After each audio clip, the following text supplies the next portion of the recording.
এটা গরিবের ঘর আর কি, বুঝছো? এটা আমার রুম আর কি। আরে আস না ঘরের ভিতরে, কই আস না।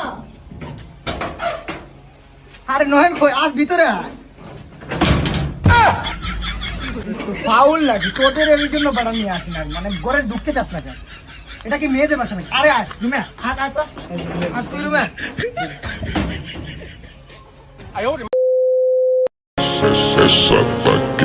বন্ধু খা। না রে আমি খাবো না, তুই খা।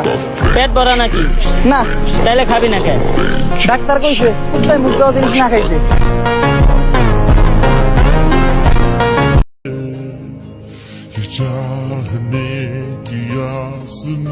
আরে বেটা, বড় হয়ে কি হতে চাস? আরে পাপা, আমি তো যুদ্ধ বিমানের পাইলট হতে চাই। কর্মকাণ্ড তো তোর লেবারদের মতো।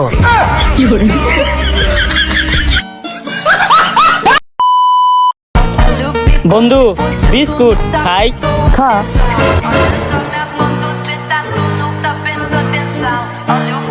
কিরে আমার বিস্কুট খেলো কেউ?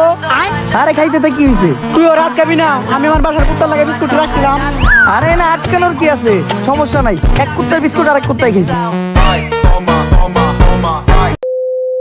আপনি কি করেন? আমি কি করি মানে? আমি একজন ম্যাট্রিক পাস মানুষ, কিন্তু আমি কি করি?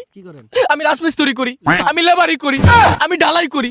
সরকার কি আমাকে কি একটা চাকরি দিতে পারেন? আমি কি একটা সরকারি চাকরি ডিজার্ভ করি না? ভাই আপনি কি বুঝেন সরকারি চাকরি ডিজার্ভ করে? সরকারি ডারবি না, ও জুতার বাড়ি ডিজার্ভ করে। ওর তো বেয়াদব থাপায় খালছে আমাকে গরম করে দিমু, বুঝছস? আচ্ছা এসএসসি পাস করা মুরির মুয়া, তুমি এখন স্কুলে আছো, তাড়াতাড়ি স্কুলে যাও, বুঝছো? এসব যা হইব না। SSC pass. আরে ভাই আপনার দেখে যোগ্য মনে হইছে। লাইসেন্স আছে আপনার? রিপোর্টার তো। Master pass. কিন্তু রিস্কা চালাইতেছে ওহরো। আপনি কেটে দেখেন মিয়া, জান না মেইন টাউনে ওহরো ইংলিশে কথা বলতেছে। ইফুটর মানে একটা সিগারেট হবে, এসব কথা বলতেছে, কিন্তু রিস্কা চালাইতেছে। আর এসএসসি পাস, আমি তো এসএসসি পাস বেটা, আমি তো। ভাই আমি একটা কথা বলি, কই আগরতলা আর কই সকিরতলা, কই অটো পাস আর কই লেখা পাস। ভাই আপনি লেখা পাস করছেন? Yes yes. ভাই এই বিষয়ে আপনি কি বলবেন? আরে ভাই জোরে যে আমি মারতেছি না, ওর সৌভাগ্য ভালো ভাই। আমি কথা আর বাড়াইতে দিতেছি না ভাই।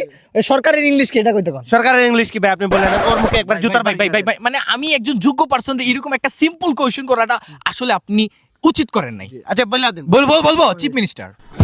কি দিয়ে মারলে আপনি খুশি হবেন? কি দিয়ে মারলে আপনি খুশি হবেন ভাই আমার কোন? তোরে মাইরা আমি ঘুমামু ভাই। আচ্ছা আপনি বলে দেন। সরকারের ইংলিশ হচ্ছে তোমার কাউন্সিলর।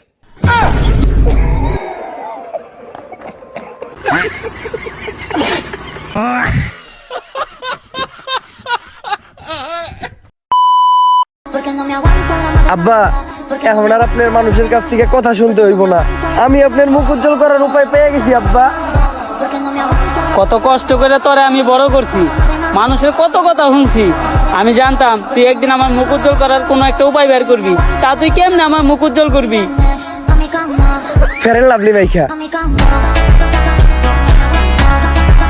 তো গাইস, কে সেরা কমেন্টে বলে যাবেন এবং সবাই ভিডিওটিকে সাবস্ক্রাইব করে দিবেন।